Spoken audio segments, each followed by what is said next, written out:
Hi, Deacon Ed McCormick here, continuing our series on the Holy Spirit in honor of the Feast of Pentecost. And today I want to speak to you about the role of the Holy Spirit as it's found in the letters of St. Paul.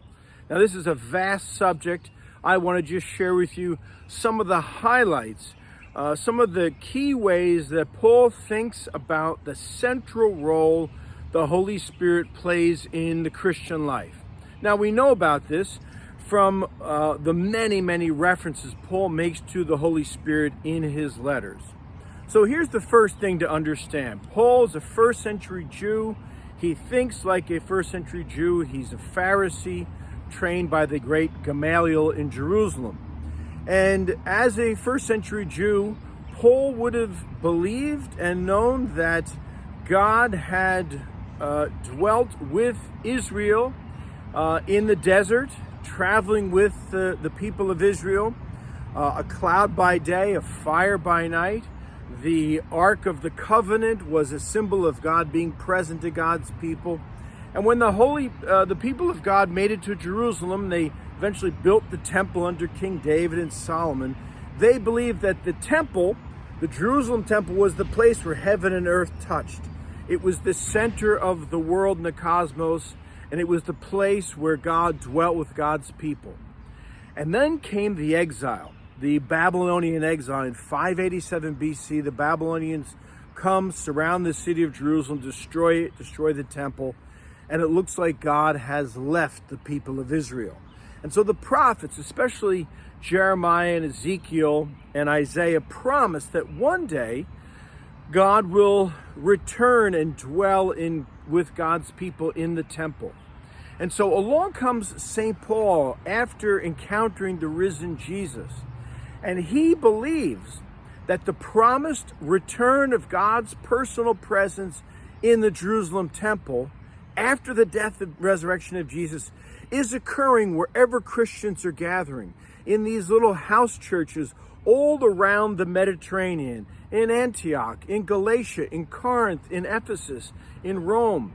Paul believes that wherever the Christians gather, the Holy Spirit is present. In fact, it's the Holy Spirit as the renewed personal presence of God that leads Paul to call the early church the temple of God and call each Christian the temple of God, because he believes the Holy Spirit as the returned personal presence of God now dwells not in the Jerusalem temple, but wherever Christians gather and within Christians. And this leads me to my second point. Because Paul's convinced that the outpouring of the Spirit brought about by the resurrection of Jesus means God's promised personal return has occurred, it also means that the Christian community is the place where the new covenant is happening and where God's new creation is dawning. And so the Holy Spirit is considered to be the agent, the fundamental agent of Jesus, of God's kingdom and of God's new creation. And so the Holy Spirit for Paul is never depicted by using images from creation. In the Old Testament, we saw that Israel regularly used images from creation like wind and like breath or fire. Paul never uses any of those images for the Holy Spirit. It's not the force be with you. For Paul, since the Holy Spirit is the personal presence of God, the Spirit is the personal agent of God, and so all his images for the Holy Spirit are personal agent images. The Spirit testifies to God. The Spirit acts on God's behalf. The Spirit calls us, inspires us, motivates us, teaches us. So these are all agent active images for the Holy Spirit.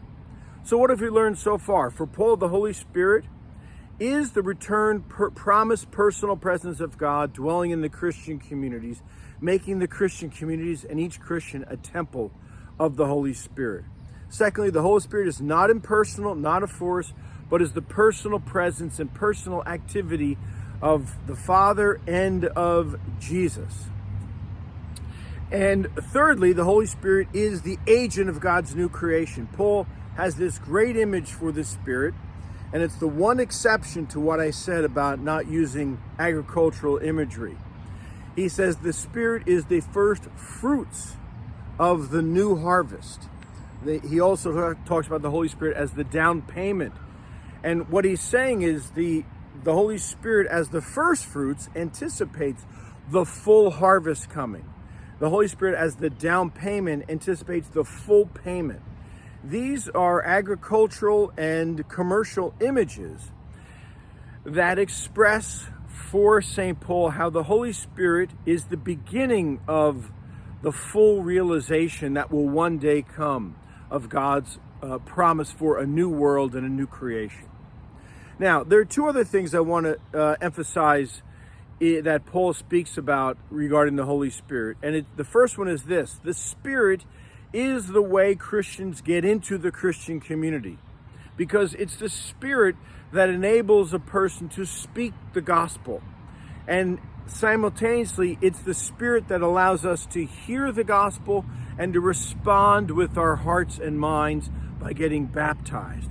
So even before baptism, Paul thinks the Holy Spirit is at work in those who proclaim the gospel and those who hear it and receive it and are moved to get baptized. But then the Holy Spirit is active not just in getting Christians to enter the Christian community, but to stay in and participate in the Christian community, because it's the Spirit that unites all of us in our diversity, in terms of diverse ages and status and income and gender and orientation and any other diverse way. The Spirit unites us around the risen Christ. It's because of the Spirit that we can be united to Him and belong to Him. Paul calls this the koinonia of the Spirit, the communion of the Spirit. In addition, the Spirit fills us with the fruits of the Spirit. These are new ways of relating that replace the way the world relates. The envy, the jealousy, the rivalry, the anger, the bitterness, the rage, the violence. Those are all replaced by the Spirit with the fruits of the Spirit: peace, patience, love, gentleness, kindness, self-control, generosity. And finally, the Spirit also gives all of us charisms. These are special abilities or capacities to cooperate with Jesus' mission by serving the other, especially those in need. So you can see that Paul has this rich, robust vision of the many ways that the Holy Spirit makes possible the Christian life. See you in the next video.